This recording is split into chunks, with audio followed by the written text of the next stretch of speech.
এর পিঠে করে যাচ্ছে। সে হাঁটতে পারছে না। মানে এরম করছে, পা উঠে পড়ে যাচ্ছে। মিনিমাম খাবার দেয়। এরকম আমি মানে জাস্ট যাতে হৃৎপিণ্ডটা চলে। যাতে মুখে বলতে পারে না, নিরীহ প্রাণী। তারপর দেখা যাচ্ছে একদম সূর্যের আলো, সকালে মেঘলা আকাশ করে আছে চারদিকটা একদম।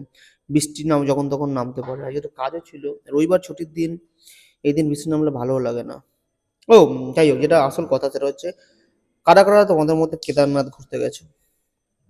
এখন তো লোকের কেদারনাথ ভক্তি কম, সেখানে রিলস বানাতে বেশি যায়। কেউ ওখানে গিয়ে প্রপোজ করে, কেউ ওখানে গিয়ে গিটার বাজাচ্ছে। মানে যদি সত্যি ভক্তির উদ্দেশ্যে যাওয়া হতো, তুমি তো বাবা ভোলানাথের চরণে যাচ্ছ, সেখানে তুমি ভক্তির উদ্দেশ্যে কম, ওখানে গিয়ে তোমার মনে হচ্ছে তুমি ওখানে রিলস বানানোর জন্য গেছো, রিলস বানিয়ে গল্প শেষ ওখানে। আমরা অ্যাকচুয়ালি রিলস এইসবের চক্করে আমরা অ্যাকচুয়াল অ্যাস্থেটিক্সকে এনজয় করতে ভুলে গেছি। সে তো গেল, যাই হোক। এটা টেকনোলজি যত অ্যাডভান্স হবে তত মানুষের মধ্যে জিনিসগুলো আসবে, সেটা নিয়ে কিছু বলার নেই। বাট সব থেকে খারাপ কোথায় লাগে, যে ওই রাস্তাটায় যাওয়ার জন্য আমি জানি না কতটা লম্বা রাস্তা, আমি এখন রিসার্চ করি, ওই যে বললাম আনস্ক্রিপ্টেড ভিডিও, আমি জাস্ট চোখে পড়লো আমি বলছি। কিন্তু যখন ওখানে দেখি যে একটা প্রাণী, একটা খচ্চর বা একটা মানে ঘোড়া এর পিঠে করে যাচ্ছে, আর সে হাঁটতে পারছে না। মানে এরম করছে, পা উঠে পড়ে যাচ্ছে। সে আর ওদের তো যে মানে মিনিমাম খাবার দেয়, যেরকম আমি দেখলাম বা যেটুকু আমি ইন্টারনেটে ঘেঁটে ঘুঁটে পেলাম, যে ওদেরকে মিনিমাম খাবার দেওয়া হয় একদম, মানে জাস্ট যাতে যাতে হৃৎপিণ্ডটা চলে, সেইটুকুর জন্য মিনিমাম খাবার দেওয়া হয়। ওদেরকে কিন্তু পেট ভর্তি করে খাবার দেওয়া হয় না, ওদেরকে কিন্তু আরামও দেওয়া হয় না। খারাপ লাগে দেখতে যখন এই সমস্ত যে প্রাণী, এরা তো মুখে বলতে পারে না, নিরীহ প্রাণী। তো এদের ওপর যেরকম অত্যাচার হয় ঠাকুরের নাম করে। সেদিন তো একটা ভিডিও দেখছিলাম যে এই মোটা, ঠিক আছে, চর্বির দোকান একটা বলা যায়। সে সে একটা এরকম খচ্চর বা এরকম ঘোড়ার পিঠে চেয়ে সে হাঁটতে পারছে না, পাটা রোগা হয়ে গেছে, শীর্ণকায় হয়ে গেছে, কিন্তু তাকে সে নিয়ে যাচ্ছে। আমার একটাই কথা, যে ওই মোটা ওই ওই মানে ওই হোদল কুতকুতটাকে আমার একটাই কথা বলার আছে, যে ভাই তোর যদি ক্ষমতা না থাকে ঠাকুরের কাছে যাওয়ার,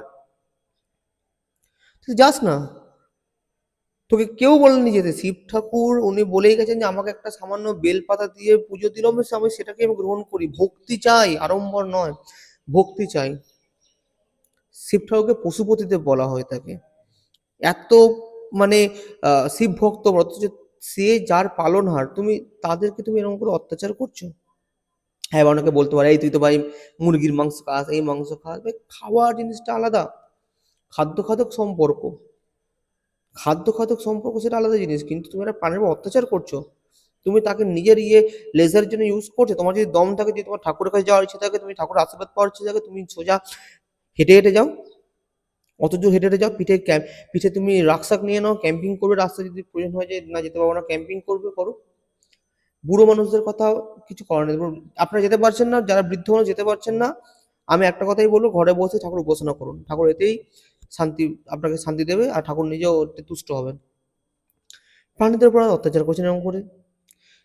আর এক দল দেখেছি যারা মানুষ পিঠের মধ্যে এরকম করে বই নিয়ে যায় মানুষদেরকে নিয়ে। আমি সেক্ষেত্রে সেটা উচিত নয়, বাট ঠিক আছে, সেক্ষেত্রে একটা মানুষ করছে, তার নিজস্ব বোধ বুদ্ধি আছে, সে নিজের স্বেচ্ছায় এটা করছে, বলতে পারবে যে আমি এটা করতে চাই না। সেদিন না সে চায়, সে নাও করতে পারে। কিন্তু একটা প্রাণী, সে কি করে, সেই প্রাণীটা সে কি করে এটা করবে? আমি আমি এই জিনিসটা দেখে আমার এত খারাপ লাগলো। হ্যাঁ, তো যেখানে ছিলাম, আমি মাঝখানে ভিডিও একটু পজ করেছিলাম, কারণ বিড়ালগুলোর আওয়াজ পাচ্ছিলাম। আমাদের এখানে একটা কুকুর ঘুরছে। কালকে আমি যেমন বললাম যে আমার ৩ টে বাচ্চা বিড়াল ছিল, তার একটাকে মেরে দিয়েছে। তাই জন্য বাকিগুলোকে আমি একটু ওপরে রেখে দিয়েছি, যাতে কিনা কোনো রকম তাদের কুকুর অ্যাটাক করতে না পারে। হ্যাঁ, তো যেখানে ছিলাম আমরা, তো এই যে পশু পাখির উপর অত্যাচার, আমরা কি ঠাকুরের ভক্তি করছি? যার ভক্তি করতে যাচ্ছি তার সন্তানদেরকে আমরা এরকম করে যাতনা দিচ্ছি। আর তারা যখন মারা যায়, এত কাজ করলো, তাদের কিন্তু তাদেরকে মানে শ্রদ্ধা দেওয়া হয় না। তাদের যে একটা কৃতজ্ঞতা বোধ, তাকে ধরে পাহাড় থেকে নিচে হাত পা বেঁধে ছিঁড়ে ফেলে দেওয়া হয়। এটাকে ভক্তি বলে? ওখানে আমরা আড়ম্বর করতে যাচ্ছি। ভক্তি নয়, ওখানে আড়ম্বর। রিলস বানানো হচ্ছে। এতে গেল পশু পাখির উপর অত্যাচারের কথা। রিলস বানানো হচ্ছে, সব থেকে মানে দুঃখের ব্যাপার। আরে ভাই, ওখানে তোর ঠাকুরের কাছে ভক্তি করতে গেছিস কেদারনাথ মন্দিরে, সামনেই কৈলাস পর্বত, বাবা ওখানে বসে আছে, আর ওখান থেকে দেখছি যে কি কীট পতঙ্গ এখানে চলে এসছে, এরা ভক্তি করবে আমার? তোমাদের মনেই ভক্তি নেই, রিলস রিলস চলছে, পেছনে একটা নমো নমো হে শঙ্করা বলিউডের সিনেমার গান তুমি লাগিয়ে দিলে, ব্যাস ভক্তি হয়ে গেল। আর ভক্তির কথা বললে এখন তো, এসব বললে এখন মানে রেগে যাবে লোক আমার উপর। ঠাকুরকে নিয়ে কি চকলেট খাওয়াচ্ছে, ঠাকুরের হার্টবিট চেক করছে, এগুলো কি, হোয়াট ইজ দিস? এই শিখেছিল আমাদের, আমাদের পুরনো যে ধর্মগ্রন্থের মধ্যে এই লেখা আছে, ঠাকুর তুমি চকোবার খাওয়াবে ঠাকুরকে তুমি? অ্যাকচুয়াল আস্থা আমাদের মধ্যে আর নেই, বিন্দু মাত্র নেই, শুধু আড়ম্বর রয়ে গেছে, লোক দেখানো রয়ে গেছে, কে কত বড় ঠাকুরকে ভক্তি করে। অ্যাকচুয়ালি ভক্তি করো তোমরা জিরো, জিরো। আর অ্যাকচুয়াল যারা ভক্তি করে তাদেরকে তোমরা সহ্য করতে পারো না, এটা হচ্ছে মেন ব্যাপার, যারা অ্যাকচুয়াল ভক্তি করে। আর আমাদের ভারতের কথা কি বলবো, এই সমস্ত কিছু জন্য তো বাইরের দেশ তো আমাদেরকে ট্রল করে। বাইরের দেশে ভারতীয়দের নাম এখন খুব একটা ভালো নেই, বিভিন্ন পলিটিক্যাল রিজন আছে, আমি এদিকে যাবো না। বাট তার মধ্যে একটা কারণ এইটাও, নোংরা করছে জায়গাটায় গিয়ে, রিলস বানাচ্ছ।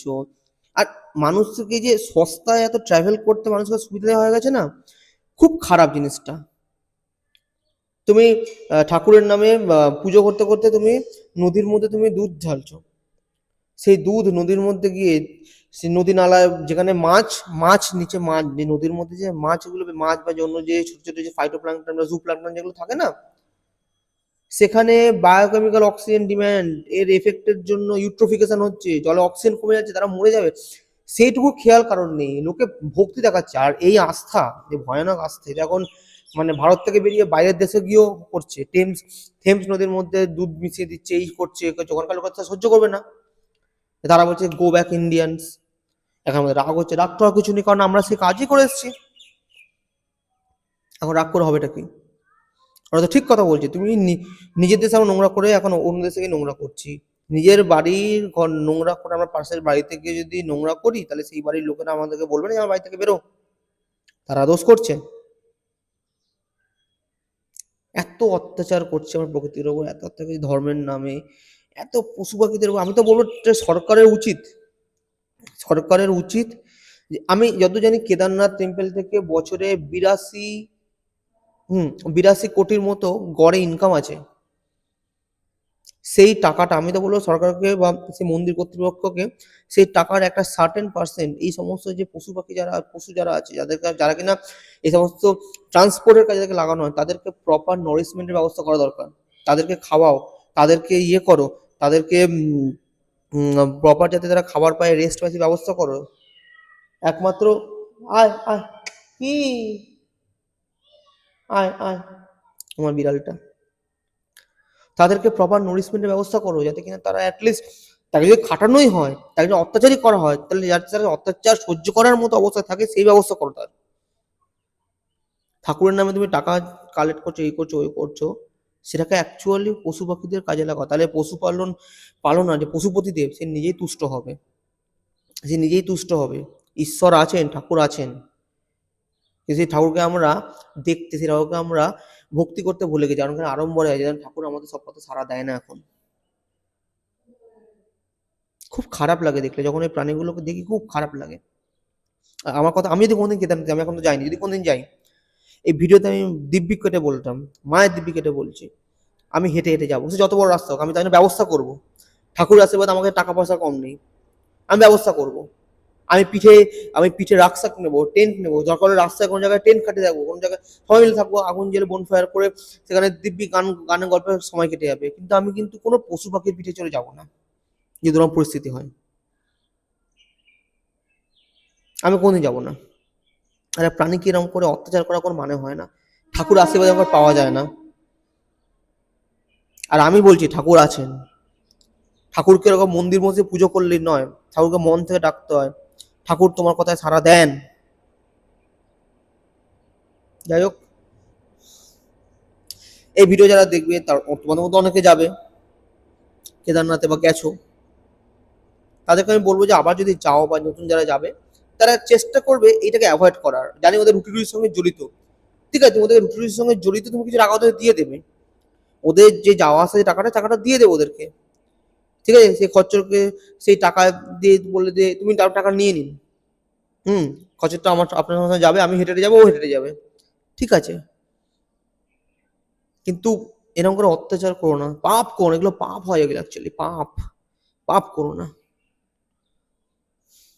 বাকি সবাইকে গুড মর্নিং, আর সবার আজকের দিনটা ভালো কাটুক।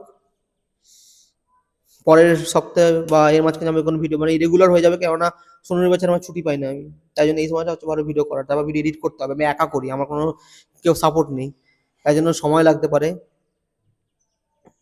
আর যারা আমার সঙ্গে একমত, যদি কেউ দেখো ভিডিওটা প্রথম নতুন চ্যানেলে, তারা কমেন্টস করো। আর কি বলবো, সাইনিং অফ।